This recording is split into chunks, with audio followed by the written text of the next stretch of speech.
Again, the convergence of blockchain and AI. Now, with AI, you can expect within this year, we're going to see deepfake so real, you cannot tell the difference. People watching this on live stream, they will not know what's in here. We're not here. We're having dinner somewhere else. So to counter that, you need some form of digital watermark. That is actually a cryptographic evidence that you're this real. Is real. Yeah. It's my signature, his signature. Who puts that? The tech companies? By the way, they're so excited at the back. They're trading crypto on the back of these comments. It's all your fault. No, we control our private key. It's going to be It'll be personal. We'll have control. It's going to be like your irises, your fingerprints.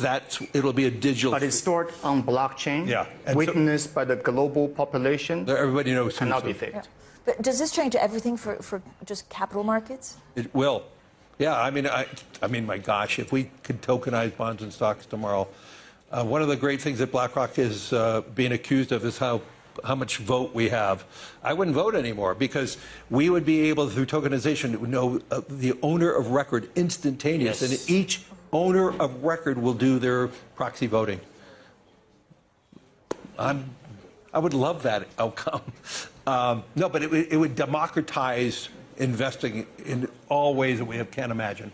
Even political systems, how you vote in a country can be changed by that. And do you think that, again, the Trump administration will accelerate that? I think they're moving that direction. How far they actually will go remains to be seen. But if you do have a digital validator, like your fingerprints or your irises, I mean, you could tokenize voting. You could do everything. And so it will change how we think and how we live and what we do. And we've been talking to some Southeast Asian governments, including Malaysia, Thailand, Philippines, Indonesia.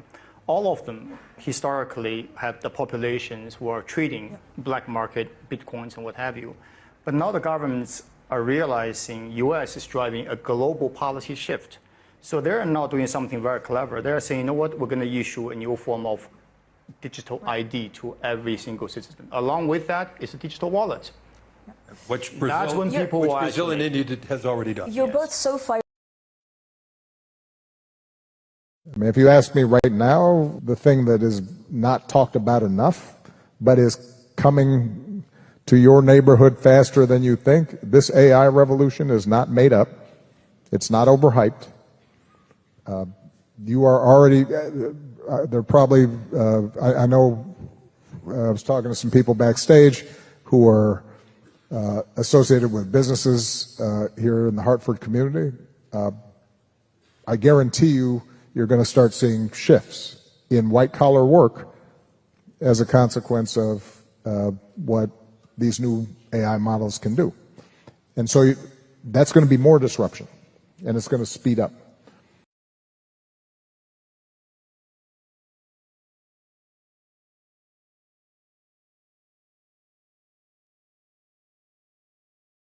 Does the Prime Minister foresee a decline in religious tolerance in the near future in Singapore?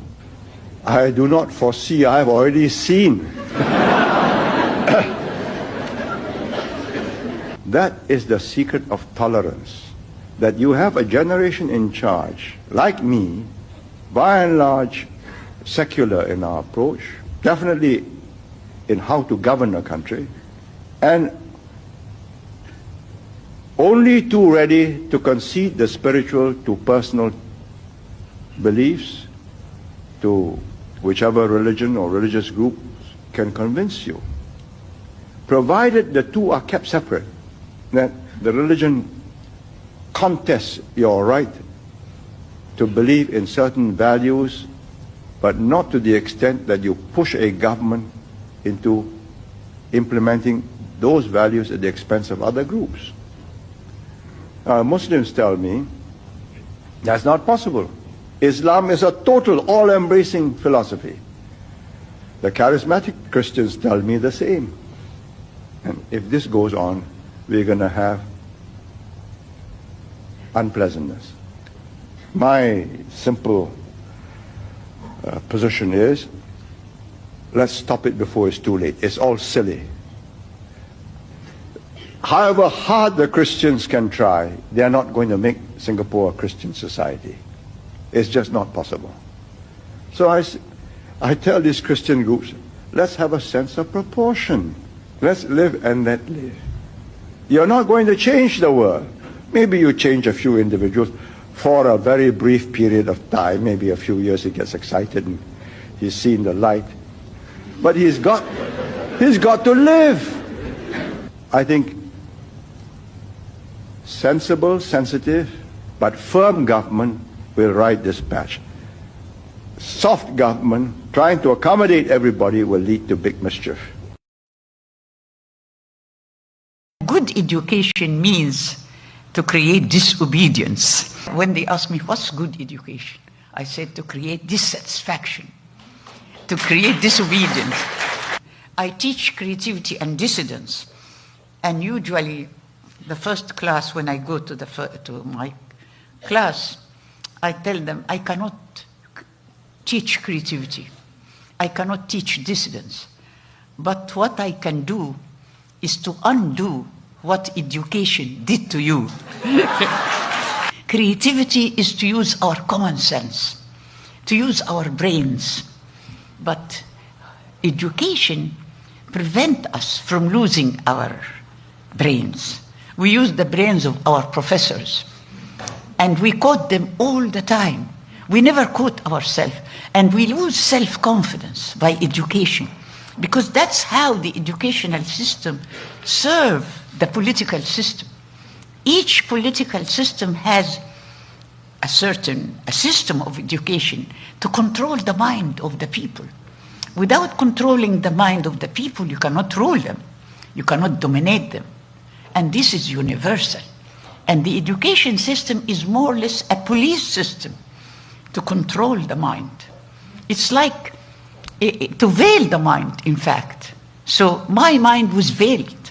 When I graduated from the medical college, I was a very good surgeon, very good physician, but I was ignorant of what's happening in the world. I asked myself, why people become poor? Why the society is divided to poor and rich and classes? Why men oppress women, etc. So this questioning, we are prevented from these questions by education.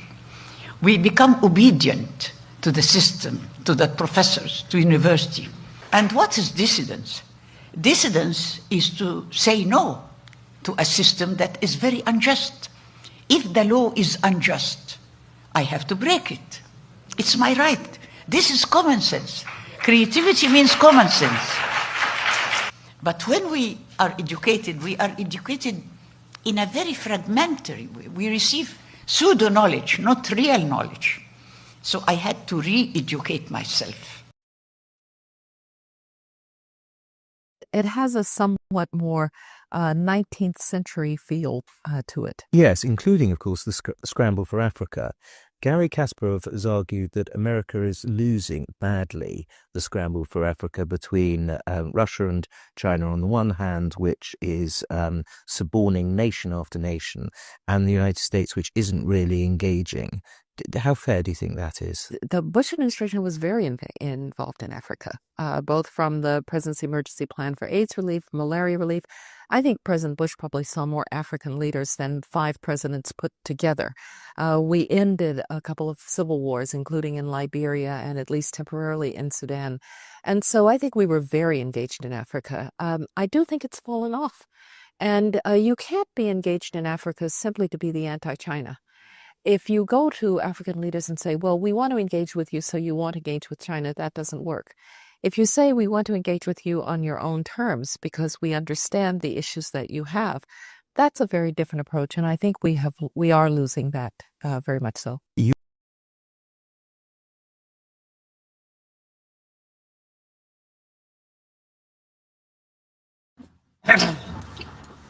Good morning, ladies and gentlemen. As one doctor will say, good morning from the greatest city of India. And Dr. Damage today did celebrate advertised New York, the greatest city in the world, Anyway, you are joining or you will be watching this content from today or 100 years from now, if they still live on the internet, this is on our politics. Let's talk about PDP power. From PDP power to PDP share the money. Feed the fee, power to the people. And feed the fee, share the money. Share the money. I argue last election cycle say PDP never die and you no go die. And I believe I think is shit Jafar that take the other side of the argument, the argument that PDP will die, that they will not get up to 10 governor. But I think at the end of the day, they end up with the 10 governor. So they are still very much here. And I think they are not dead. Or she is not dead yet. She can't die. And as a matter of fact, if there's any other party out there in Nigeria that is capable of taking power again, it's PDP. What PDP is missing, apart from the tussle of power at the top hierarchy of PDP, as McGrock would define it, the Titans. Even though somebody has already disagreed with me for classifying Wike and Makinde as Titan. Well, this is welcome to Nigeria. If they no be the Titan of our politics of today, who are they? Well, if you argue they are not at the top of the food chain, but they are the emerging force. And that's one thing we should note. They are the emerging force. Their class are the emerging force. Now, how soon or possible that these two people will be at the front of that success story, only time will tell. But for me, I think there are two things that the PDP is missing. Two M's: message and mechanics. They need a message. If only I don't know. I don't know. I don't know. I don't advise or encourage Obi, although I'm not in that position to do that. But for him to jump PDP, right? I think it's rather too late. That would have happened 4 or 5 years ago, but it's too late now. But he has a message. However you disagree with Obi's message, is resonating with Nigerians out there. So they need a message like that of Obi that has to do with the economic prudence, governance, all those nonsense that there is preaching about. That and mechanics, how to actually go about that message. First of all, only a fool right now will not be catering to the youth. And across the globe, Democrats are finally realizing that maybe by ideology that is far from the stomach. So I can see it in New York, an environment that the message that the tailor, those woke youths are beginning to say, come, I think their job is more important in now, especially with the presence of AI and robots and what have you. So the Democrats of, I don't know, maybe of New York and New Jersey and the rest, but I think with the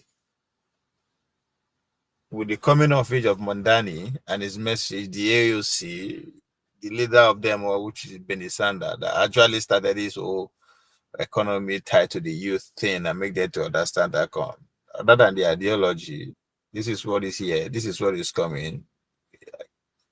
Your future is at stake here in terms of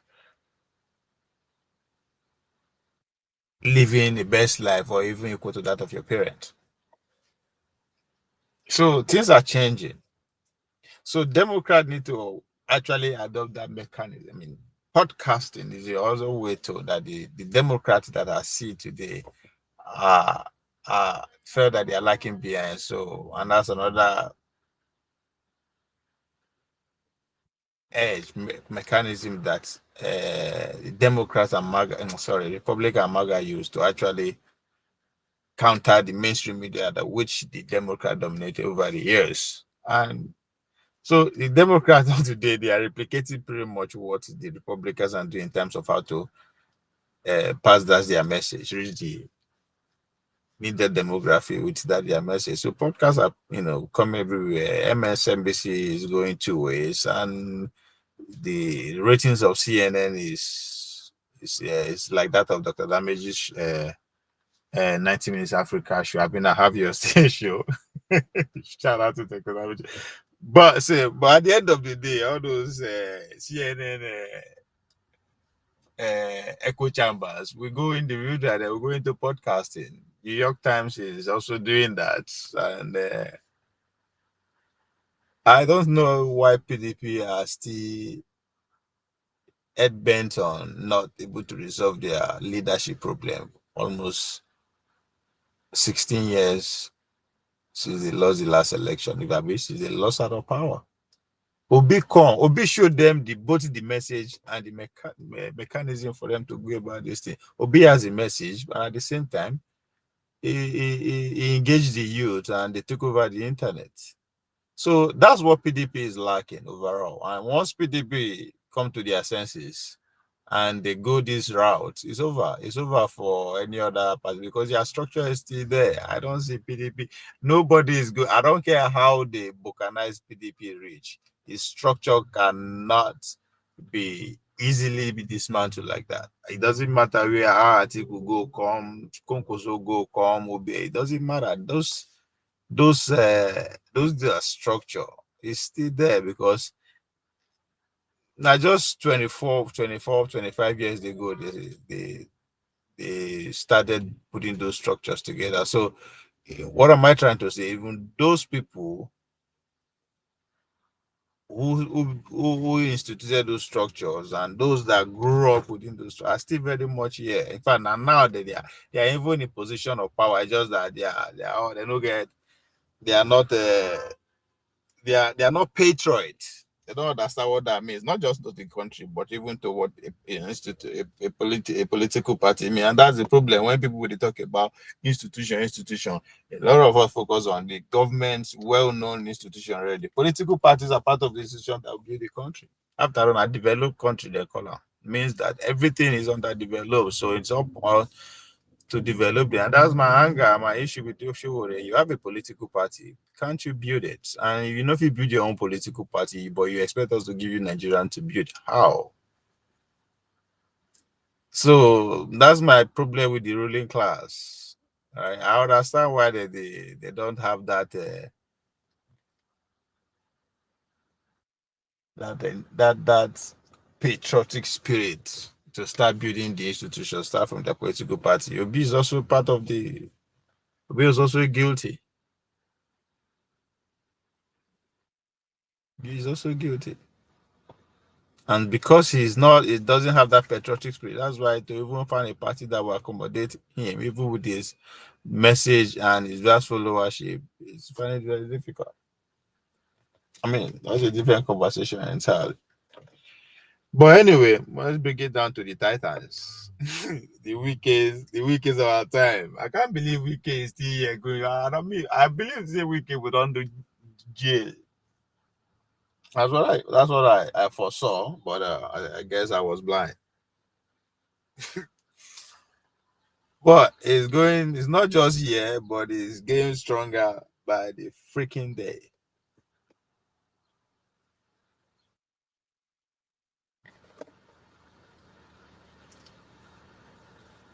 So why people like Obi's are busy shopping for political party, even though his movement is still very much together, despite the fact that they lost some of their generals. But I think the grassroots, which is the key, they are not giving up.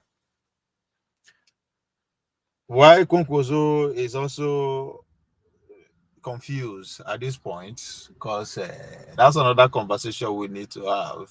Konkozo versus Tinubu. I mean, Konkozo versus APC, or should I say Konkozo versus Ganguje? Because I don't know how that's going to end. If Konkozo will not survive. His presidential ambition will be forgot. Will be history if the guy no join APC. I don't know how he wants to do it, but if you no join APC now, his presidential ambition, it will be on the trunk of the car, backseat, gone. Because that is the only way he stand a chance to build a formidable coalition that will help him make a case come 2020, 31. Because all the northern political presidential aspirants, their number one goal for this 2027 is that to finish strong and tops, to stand a chance for that consensus candidate. Because at the end of the day, when the pendulum swing back to the north, as for the arrangement where the old Nigerians sign up to, which is turn by turn, they will settle for a consensus candidate. Now, who that person is, we don't know yet, but the result of 2027 will give us a clear, maybe 25% to 50% of who that person might be. And that's what I believe Atiku is also fighting for. So Atiku put a coalition together, putting a brand new political party together, and not necessarily to win 2027, but also to produce a lot of House of Rep members, governors, senators that will help him make that case ahead of 2031. So why that is by the side, we'll come back to the two bodies who are now at loggerheads. We're talking about Wike and Seyi Makinde. They were buddies. They were buddies, man. They were best of friends. Just a couple of 2-3 years ago, they were aligned. Their interests were locked in. They don't even need to either coerce each other to work together towards 2020, towards 2023. Their interests align perfectly well. That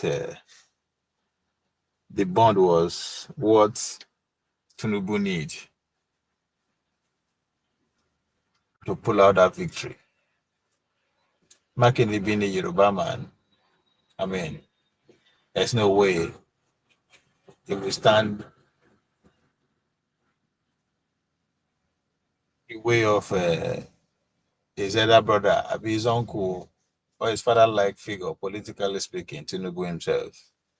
So he has to join Wike to fight the number one rival, which is Atiku.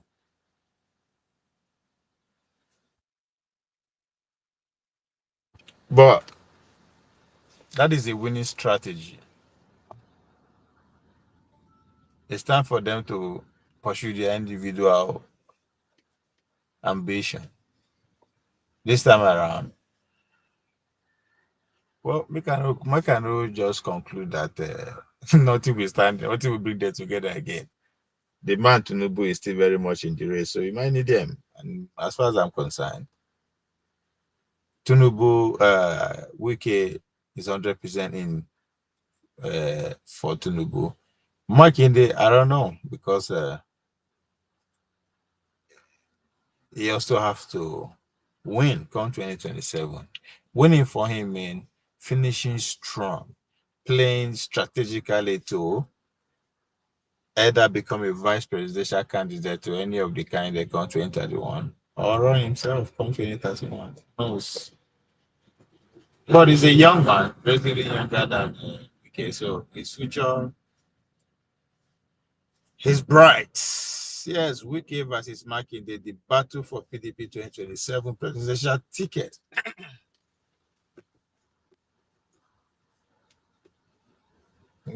Yes.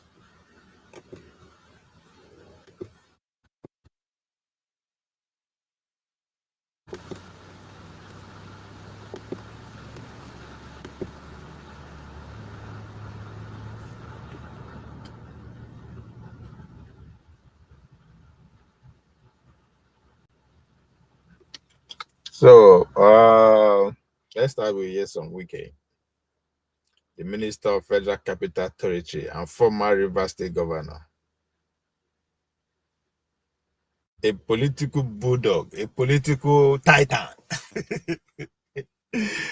I laugh because I've been ambushed already not to qualify those guys as titan, right?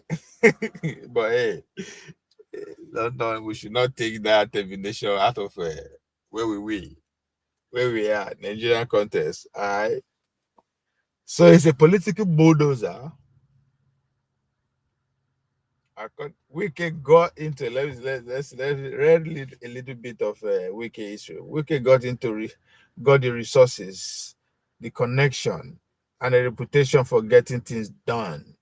Abio, Wike is building infrastructure or rallying loyalists.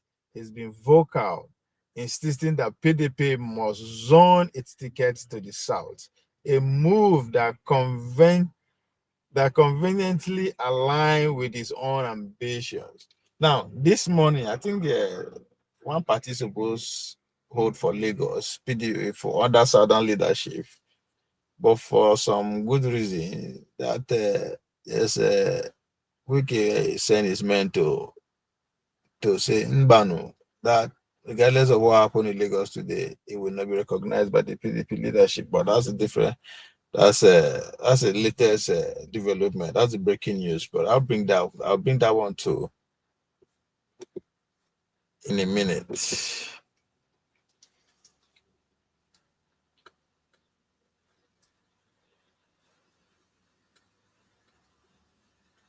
So Wike can argue he is the only one with the clouds, cash, and judicial influence to turn PDP fortune around. And they laugh because of that judicial influence. These people are fucking bold. Now you know why they call them Titan. The guy influence his wife to the top of the judicial institution of this country. His wife is, I mean, some of his loyalists are well positioned as a judge and what have you. So for them to talk and boldly that's also an advantage, and yeah, it's fucking sweet. These people they get mind, man. The argument, I mean, you can't. I mean, hey, they ain't lying, man. They got the cash. You got the clouds. Let's face it. Let's face it, right? Or that for South, right? Let's put let man no disrespect Obi, right? Obi has a lockdown, right? As far as the Southern Nigeria is concerned, politically speaking, let's give it to him. He has it. Just you run with it. There's no competition at this point. But after Obi, who else get clout more than Wike for South? Nobody.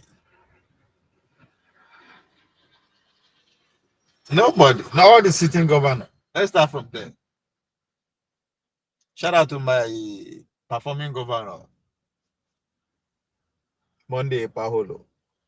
Yeah, well, I'll give out to him. You know, it's been global since it's been the So he become governor of Edo State. He has gone global a few times. It's gone global a few times, but I don't think that is enough to Wike has been on the news for at least for the past 6 years straight. Really, literally 6 fucking years. Yeah, we'll go back to let's say Mega just minimize that to every month. There's no month that Wike will not steal the airline.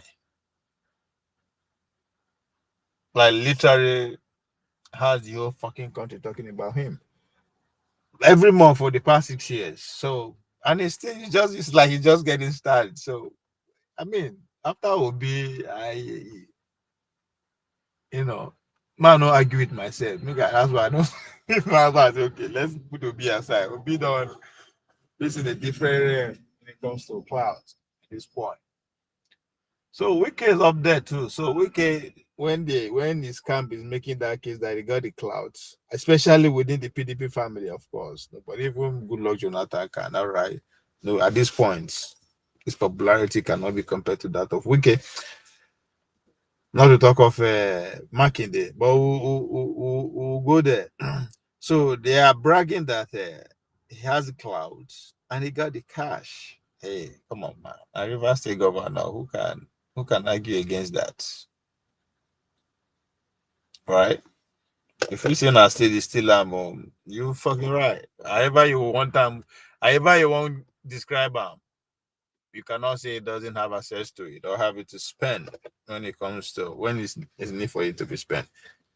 So I agree with them on that one too. They got the cloud, they got the cash. What other bragging right these guys pull before us?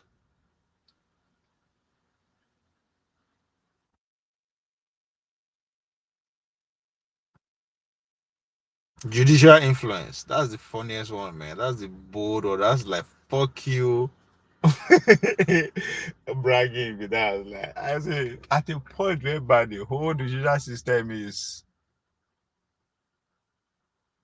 literally faces hardest criticism of since the establishment of that ministry, if I'm not mistaken, because all eyes on them for the past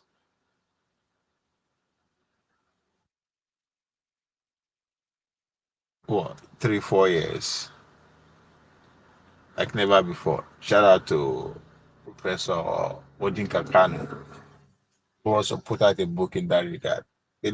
Me. So, but even with all that international eyeball, these motherfuckers are bragging that now one of his power be that. Isn't that interesting? Anyway, so maybe I can't argue with that. I can't argue against that too. He got the judicial influence to turn the PDP fortune around. They call him the soul of the party, the guy who can't take on President Bola Tinubu and the APC head on. But Wike got baggage. No, I don't they talk these things since. People say, "Oh, I ain't gonna contest against Tinubu." That's the best way to do it. Tinubu would rather have Wike as rather man be in charge, be the flag bearer of that party, than somebody that he cannot control, somebody you know nothing about. That's too dangerous.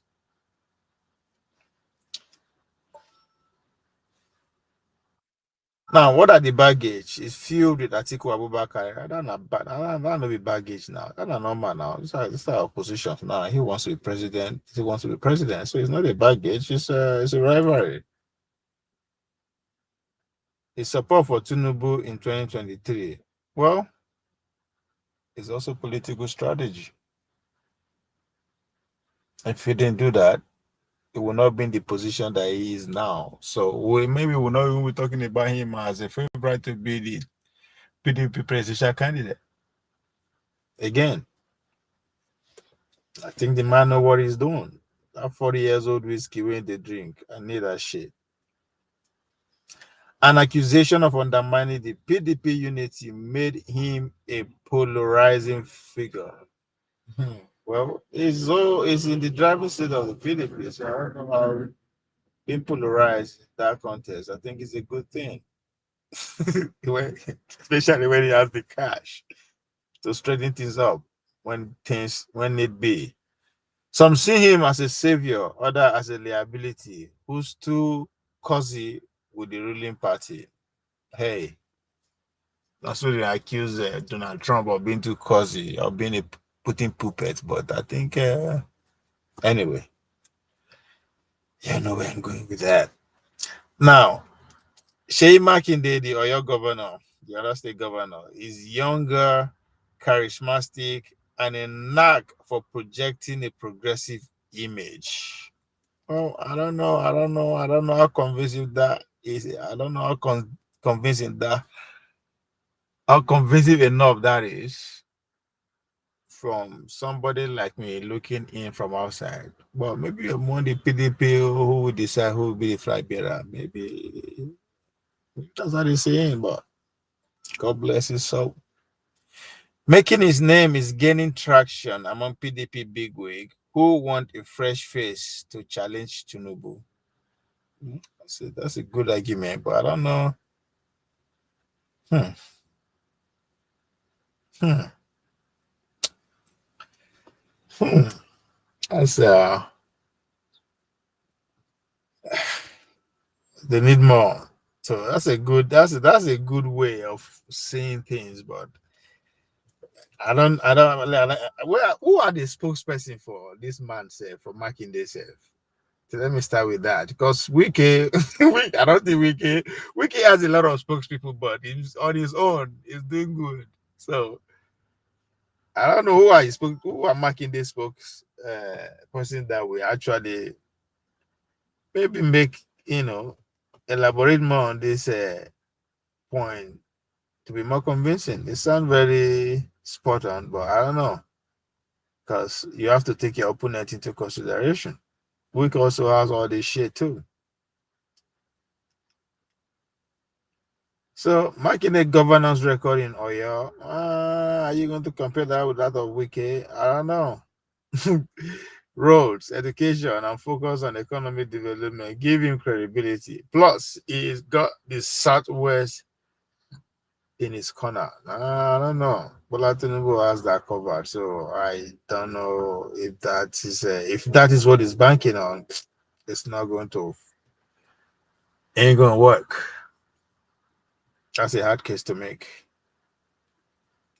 So a region that could be the pivotal in 2027. I don't understand why people think about that. Bola Tinubu is not going to win the Southwest. Anyway, but here is the catch. Some argue Makinde lack the national reach. Exactly my point. And political muscle Wike wield.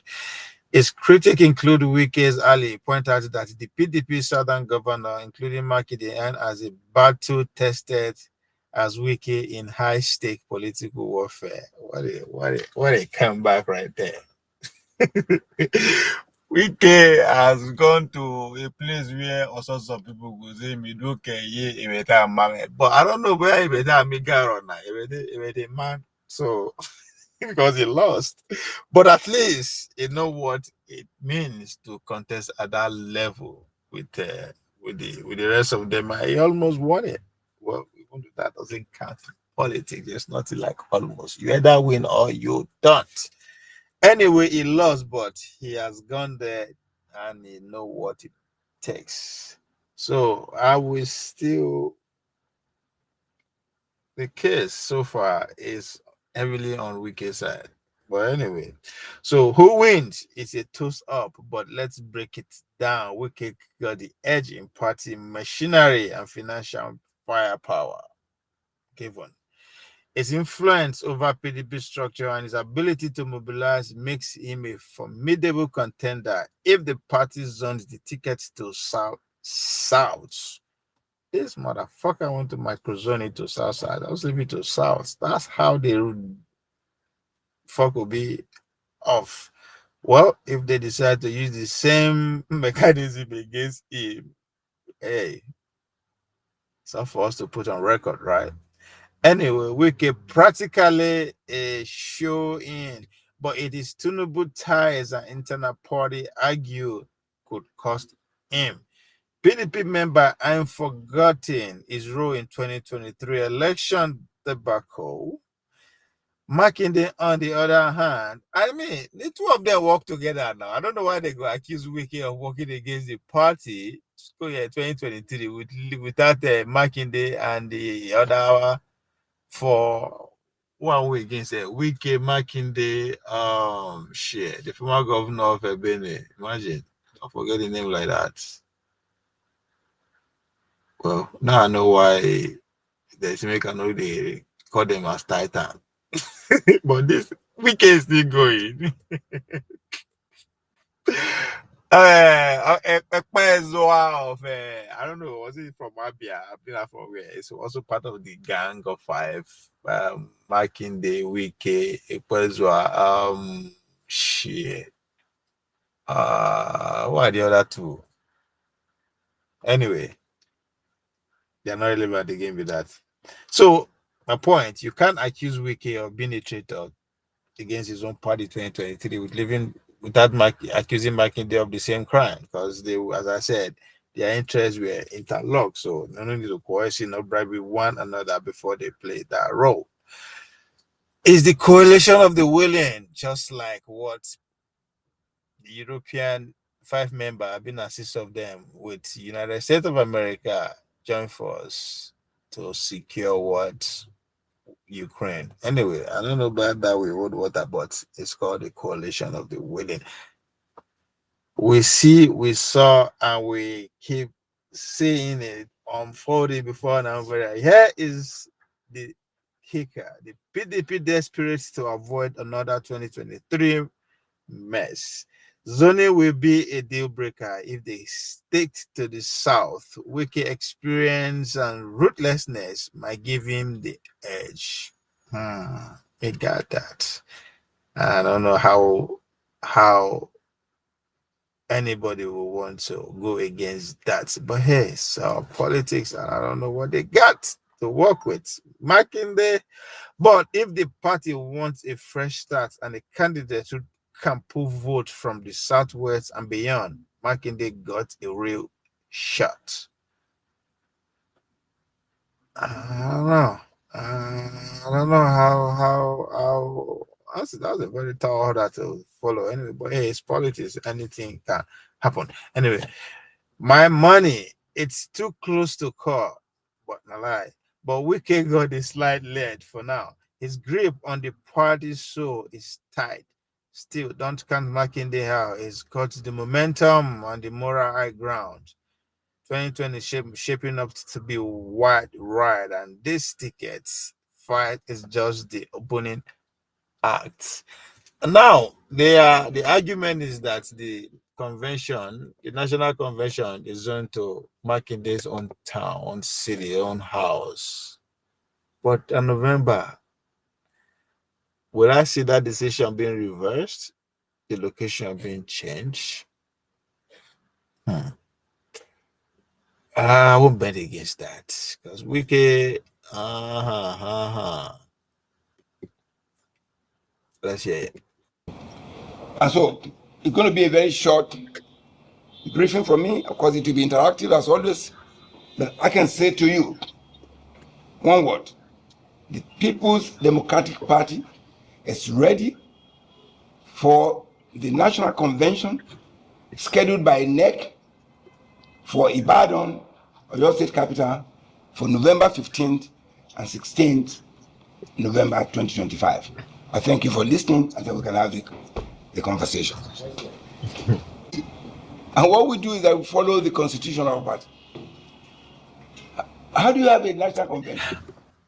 I like I like PDP. PDP still know how to keep up with the media. The setting makes sense. It makes sense for just but they need to extend that energy to recruiting the youth. Spend more on social media.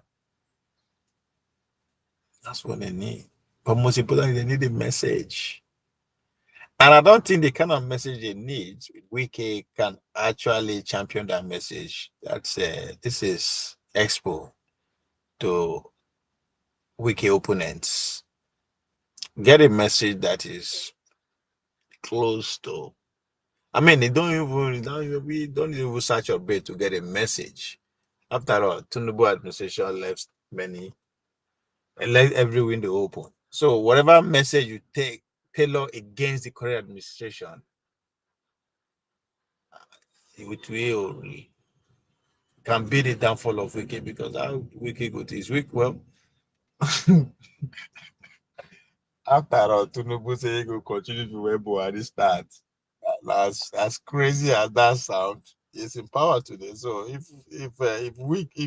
Seyi Makinde does a week, tailor his message to be Tinubu government to be the worst in the Nigerian history, I see Wike supporting that message. And hey, after all, the masses don't count. So this money and energy they sit, put to develop this their media setting should also be extended to the recruiting youth. Could work. And what we do is that we follow the constitution of party. How do you have a national convention? We have started. Interestingly, when this process is started, we have been in sync with our regulator, INEC. INEC has been attending all the meetings. They're witnesses to all the things we're doing, preparatory to that. So if people, like you said, that might be a media hype, people testing the waters. I don't know which paper carried it. I'm not sure it's one of the mainstream here. I don't know which paper even you didn't mention. But the mainstream papers know that this party is moving towards Ibadan. That we're already there, as a matter of fact. The local organizing committee is working hard. The venue committee, they're working already ahead of time. Even before the inauguration of those subcommittees, they're already working. We don't do hop, step, and jump. We're ready. And we're methodical in the things we do. So when somebody decides to please, can we just disregard and let's focus on what is important? There will be no other parallel. In fact, it does not exist. So I think we should just focus on what we're doing as a party. And we're doing that. So if it's in the realm of conjecture, probably, and if it is, probably the reporter, I mean, you are my friends, we won't want to impugn your character, but I think it will be in the realm of hallucination. This party, through its neck, the authority that has the power, has scheduled the national convention, which is elective, for Ibadan, or your state capital, on the 15th, 16th November 2025, and this train has moved on. It's gone past the bus stop. We're actually in Ibadan as I speak. And a couple of friends of mine have asked me, again, we were doing what we needed to do an assessment. And I thank you for that question. Number one, let's put them in perspective and see where we have democracy in action, where the voice of the people can be listened to, and let's do a comparative analysis. On the face of it, you said one. That sounds somehow. For those who want to hear those, they can go and feel good. But what is important is to let's look at this. Let's take Oyo State. You saw the election. An election is what people can actually view and see and feel the impact and see people participating in the process. And there are no reports of people being locked up or all that. Then contrast that to what happened in Kaduna State. A night to that election, all members of the PDP, prominent members, were arrested. You reported it. I saw that. Flip over to Taraba State. Prominent members, including elected members of our party, were arrested. Again, so we don't call that an election properly so called. And I will see, and we've heard about the arrogance of the APC. What they've done with those elections to test for 2027. But I have a bad news for APC. What happened in those by-elections that they call election as it were Will not happen in 2027. Why? The reason is that the Nigerian people are wiser. They are hurting. What will be on the ballot in 2027 will be the hunger, will be the uncertainty, will be the insecurity that no money can purchase. Only last week, in my little village, the chairman of my party was, the local government was kidnapped. Now, it is so sad that when people get kidnapped in this country, you don't even talk to police. They say, go and look for the money. Oh. That sounds like a new normal. That's what will be on the ballot. And so the APC should know that the self-immolation, the praise singing of saying, oh, we have won. They didn't win. Because Nigerian people will defeat them because they brought hunger to this country. For more than 10 years now, APC has been a point of pain to Nigeria. They lied regularly. In the previous administration of the late President Buhari, what did they tell us? They told us they have intervention in agriculture, right? And they demonstrated by lying, by creating a wooden frame somewhere towards the airport, and they call it pyramid of rice. It turned out to be pyramid of lies, if you remember. And we engaged you then. But contrast that to when PDP was in government. Dr. Adeshina was a Greek minister. People were using their phone to assess farm inputs, like fertilizer. You remember that? I'm sure you remember because you reported it widely. So Nigerians are going to compare the PDP years with nostalgia. The golden years of prosperity, of democracy, of openness, of capacity to allow people to pursue their own happiness. So those are what will be on the ballot. So this cannot and is not and will never be, because what they did was that there were gloom in those areas they claim to have won. You go and fast check it. And so that will be my reaction to that for now. That's why it's so easy, so to say. But there's a limit to which you can weaponize poverty and people say enough is enough. I guarantee you that many of such, in 2027, it will be a different ball game. I guarantee you that. Why? Because it will be unveiling, it will be unraveling the kind of poverty and the kind of life discounting expenses that Nigerians are facing. So they would have to change. That's my hope. That's my expectation. And that's what the PDP is preparing to galvanize so that we can have issue base. Not that we are always constantly being distracted by creating crisis in other parties. So that rather than talk about the government's failure and the challenges we have and the insensitivity of the government, we're busy talking about somebody is fighting a party or not. We want to get ourselves together. We are already getting ourselves together. That's why you see the APC is jittery. That's why you find the kind of the news item that Chooks referenced. They want to take us back and say, oh, they have issues there. No. They know already this is a train that is moving. And it's moving steadily towards Ibadan for the National Convention, to have a brand new National Working Committee, creating education. Because when you get people that are educated, then they can make a discerning decision. It becomes difficult for you to say, take 5,000 naira, vote for me and vote 4 years of your life away. They will say, wait a minute, I'd rather do this and do the right thing so that I can have what I call the possibility of pursuit of happiness. But we know we're working exceedingly well with INEC. You have noticed that INEC has been attending all the meetings. They will be attending that of the 25th, which is next week, Monday. And so all the decisions were taken. INEC was there when the decision was taken by INEC for the train to move to Ibadan. So they are part of they are monitoring that train going to Ibadan. So don't be worried about that. We are in good stead with INEC. They have all the information that we needed.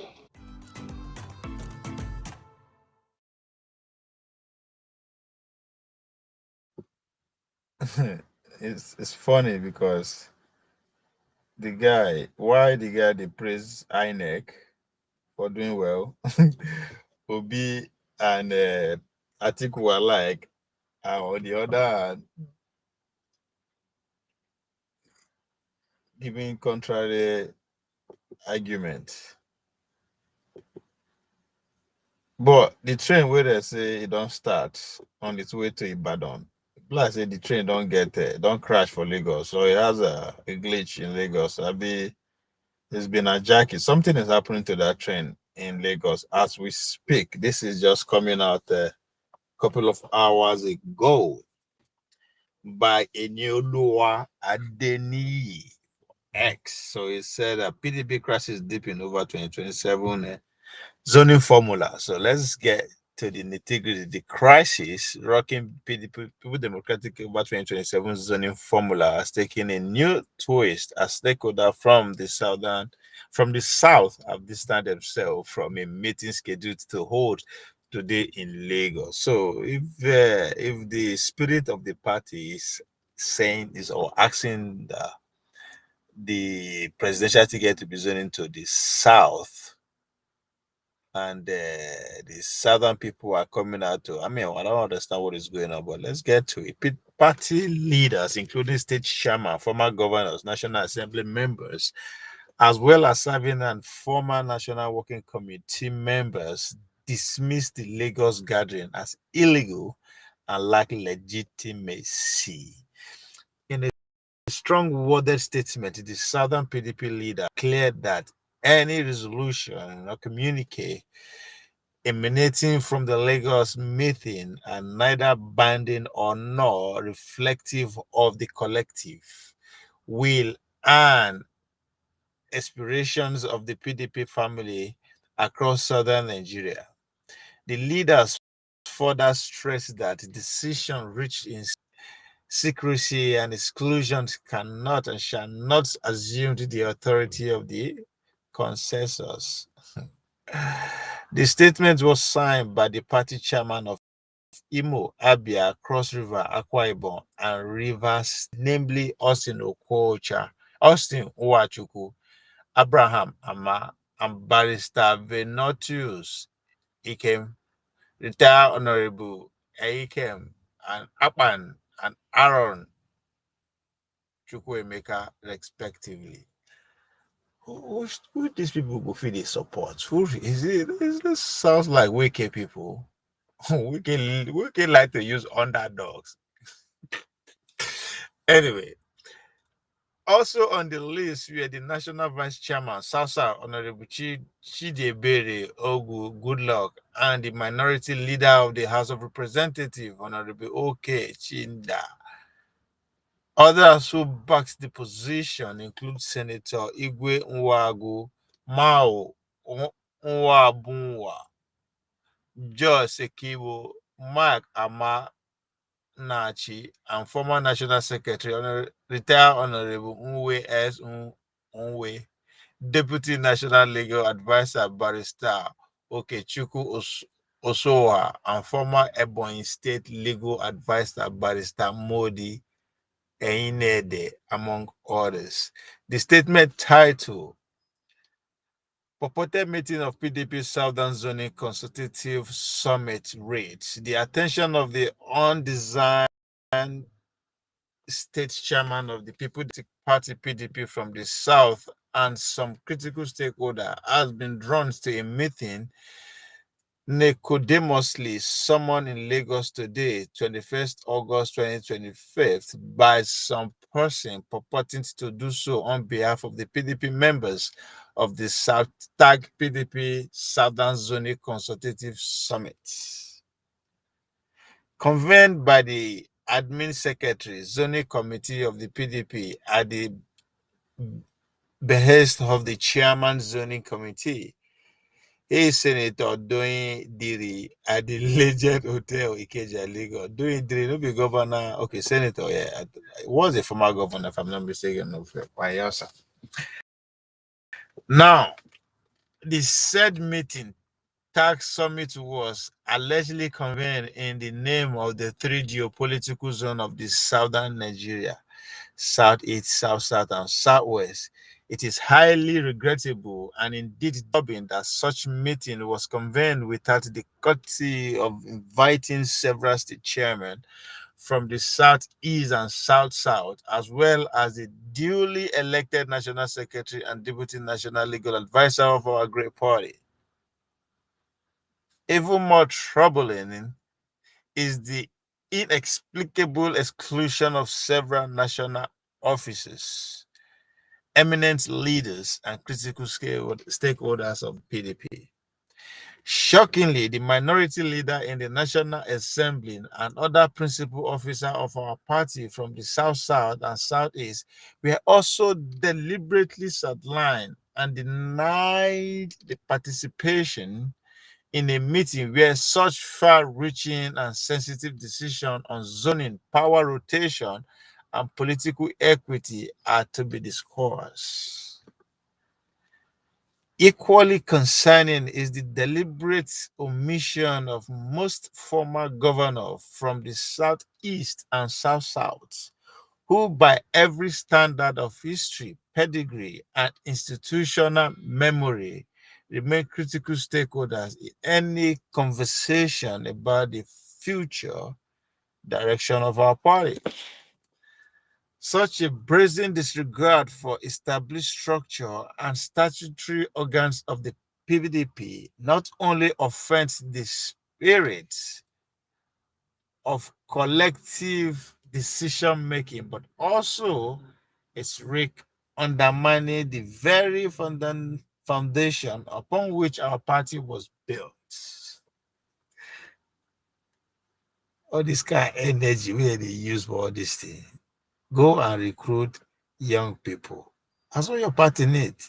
Anyway, the PDP since inception has been anchored on the value of inclusivity, equity, consultation, and collective responsibility. Any process that deliberately sidelines key stakeholder ignores the legitimate authority of the national officer and includes elected leaders and ranking lawmakers, erodes trust for division, and threatens party cohesion at a time when unity is most needed.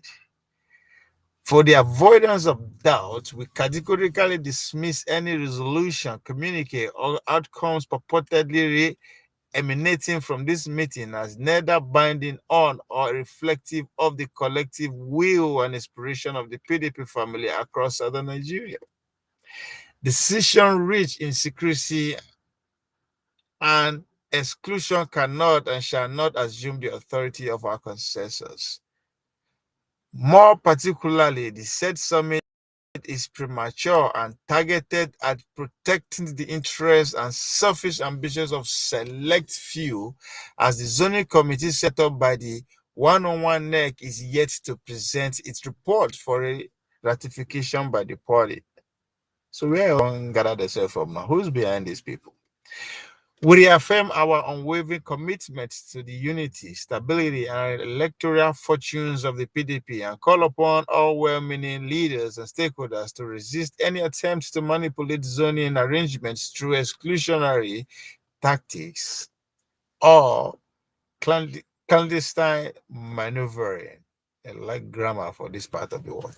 The Southeast and South zone, alongside our compatriots, our in the Southwest, remain united in the pursuit of fairness, justice, and equity. The very idea that have sustained our party relevance and credibility over the years. As custodians of the mandate entrusted to us by our members, we remain resolute in defending the integrity of the PDP and ensuring that any decision affecting the southern Nigeria within the PDP are reached through proper consultation, transparency, and inclusiveness, in line with the established democratic echoes of our party. We call on the National Working Committee, the National Executive Committee, and all stakeholders of the party to disregard any outcome of the said meeting, which is not only illegal, but decisive. Take note that where any alter of regard is given to the outcome of the purported meeting, we shall not hesitate to take appropriate steps in line with our party constitution to resist same. with full force. So I don't know. The trend is set to reach its destination. Benibado is experiencing some mechanical issue for the likes of what to describe what I think is going on with PDP.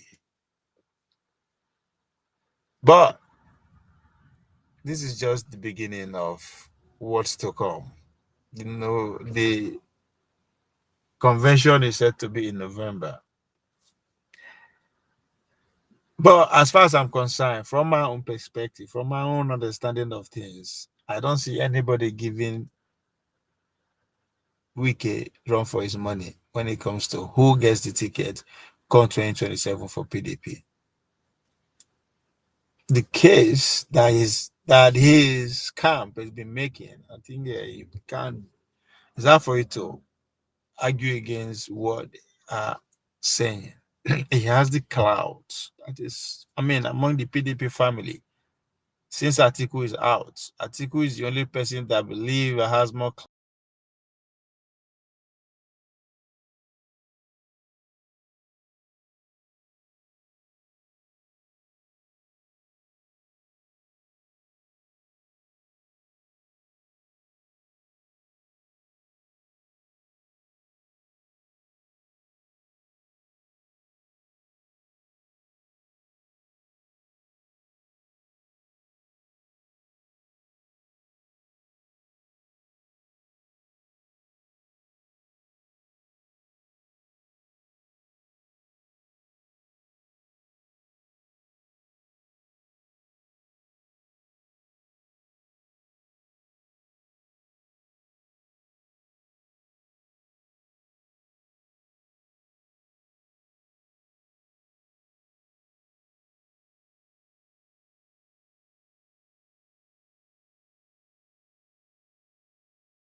to 2023. Again, he make moves to come out as the top of the ticket. He lost to none other person, to Atiku. Now, coming to 2027, Atiku is gone. There's nobody. There is nobody that is going to take that from him. Whatever case you want to make against him, he is ready not to deny it, but to take it and use it for his own advantage. That's how ready that motherfucker is. He understand the media. Yes, anybody that understand the media close to how Donald Trump understand the media is wicked. That is the only minister in the Federal Republic of Nigeria that sit down that call media chat pretty much every fucking month. How do you beat that? In an era where every leader, every human being is inspired to be what? Intellectually immortal.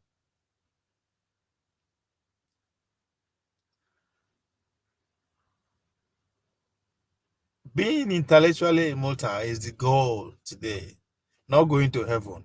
How you become intellectually immortal? How often do you put yourself out there in form of content? How often do you vlog? How often do you blog? How often do you tweet? Why? Because 20, 30, 40, 50 years after you are gone, the future generation can still interact with you. All they need to do is to ask AI, what would OVA think in a situation like this? the fact that I'm out there sufficient enough. All AI need to do is to go into my daily and just under a few seconds I say, hey, this is what OVA will say or think in this kind of situation. We use my voice, we use my image, whatever that is. Like that, like one-on-one. See if you are talking to that's if I'm still here. So that's why it's always encourage everyone who can to either tweet every day. Make sure either you tweet, you blog, or you vlog. However way you want to do, or you can do it. Do it every day. It's for your good. So Wike is far ahead of his counterparts. So he's in charge. He understands social media perfectly well. So regardless of if you fall out with Arise, he still got it. He can take on China, so I will still. He understands. So he's the man of the moment. You can't take that away from him. So Makinde, I respect his guts. I will do the same thing, regardless of what the capacity that I have going on for me. I will do the same thing. He has nothing to lose. He's running up his second term as a governor. The worst he can do is to go as a senator. That's right. It's not. He has nothing to lose. Everything is working for his good. His age is there. Charismatic has to put it. He has nothing to lose at all. And to go for it.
Hello and welcome to another edition of Issues with Jide. Here we talk about actions and inactions of those who shape our political and national landscape and how these impact us positively or otherwise.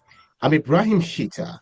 Today on the show, we'll be talking about the PDP, battle for PDP, Wike, Makinde in big PDP showdown as party convention moves to Ibadan. In the course of the program, we take your questions, but first, subscribe to our YouTube channel and drop your questions in the comment section. It's important to mention that we can only read comments with human names and ones based on the subject matter. I have joining me via Zoom the maestro himself, all the way from Abuja, Babajide Kolade Otitoju. Good to see you, BK. Good evening, Ibrahim. It's great to do this with you, as always. And I say good evening to our esteemed viewers. All right. Now, let's get down to brass tacks. The PDP is once again at a political crossroads with its national convention now set for Ibadan. A fierce internal power struggle is also playing out between, the two major figures. What's your reading of this recent developments in the PDP, especially involving Wike and Seyi Makinde? I think that is the big contest for power now is between Wike and Seyi Makinde. Wike had been attacking Seyi Makinde for some time, and I believe that Makinde getting the party to move its convention to Ibadan is a big head start for the Oyo State government. It could have been done somewhere else, but getting the party to agree to move the convention to Ibadan is a big, big advantage that Makinde has.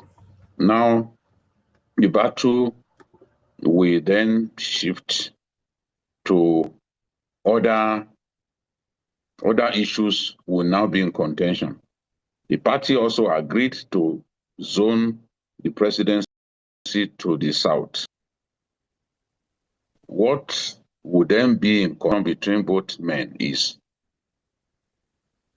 where in southern Nigeria the presidency gets zoned to.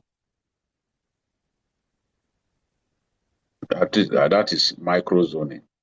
After zoning to the south, you still have to micro zone to determine which of the states will get it.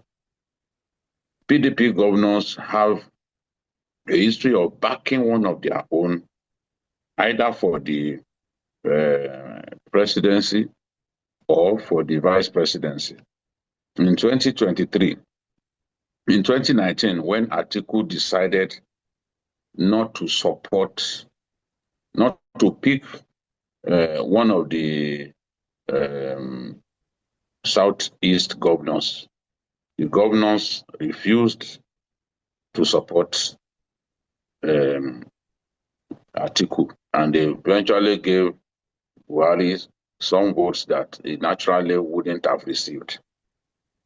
Atiku knew at that time that if he had given them the option of choosing the vice presidential candidate of the party, they would have picked one of their own.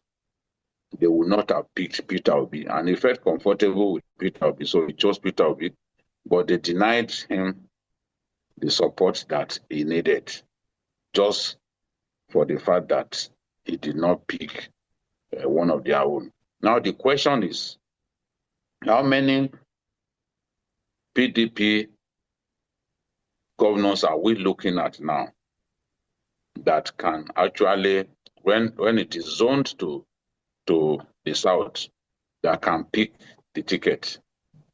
The way it is now, some of the PDP governors are first-timers, which naturally would disqualify them from contesting. Bayelsa governor is a second-term governor, but is not really strong in the party. Osun governor is a first-term governor. Rivers is a first-term governor, is out of it. You know, right now, it looks like the Oyo State governor is most likely the person that the party could pick at the end of the day. But Wike will have a say in how things pan out. So let's even start from the convention that will happen in November in Ibadan. The first contest between Wike and Makinde will be on zoning. Zoning of those positions. Both Wike and Makinde would want someone from their lineage or people from their lineage to occupy the key party positions. And all of that, zoning has a role to play in determining where those positions go to. So they will first have to contest fiercely over that. Let's start with the position of chairman of the party. If it gets zoned to the northeast, it means that Wike is most likely to push aggressively for Damagum, his friend, to continue to play the role of chairman of the party. Remember, Damagum's reign has been really combustible. Not many party members wanted him to continue in that role, you know. But Wike and co found a way to keep him in power and in office. If the zoning does not favor the Northeast and goes somewhere else, it means that Makinde will have an upper hand because Wike's person would have been effectively shot out of the picture. So that's why I'm saying that their first contest will be about the zoning of positions. The first contest between both men in the battle for PDP will be in terms of the zoning of party positions. So now, when we move from there, move away from zoning, the other showdown will be on who becomes the chairman of the party. Both of them would want to produce the chairman as well as key positions in the party. Now, Damagum, if things do not favor him, Damagum will go as early as December because they are expected to choose a new chairman at that time. But I know that before then, there will have been contest between them. So, at the convention, the party will have another convention in May. That convention in May would also determine who becomes the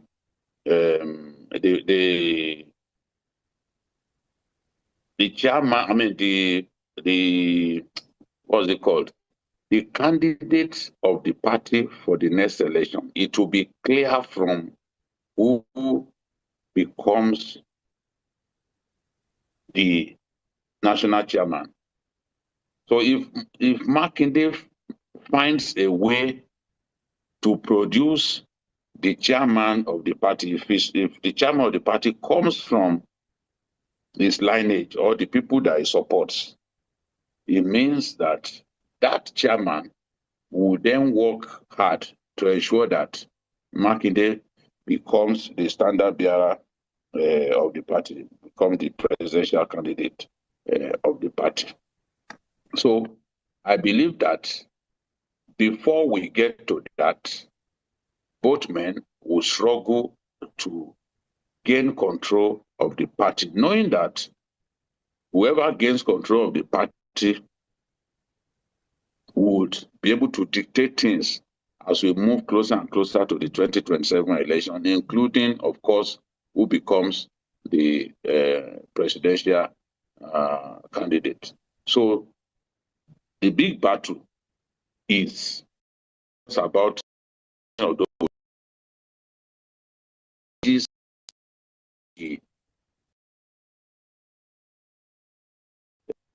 even if it doesn't get zoned to the Northeast, there will still be a big contest between both men as per who becomes the chairman, knowing that whoever becomes the chairman has to meet everyone.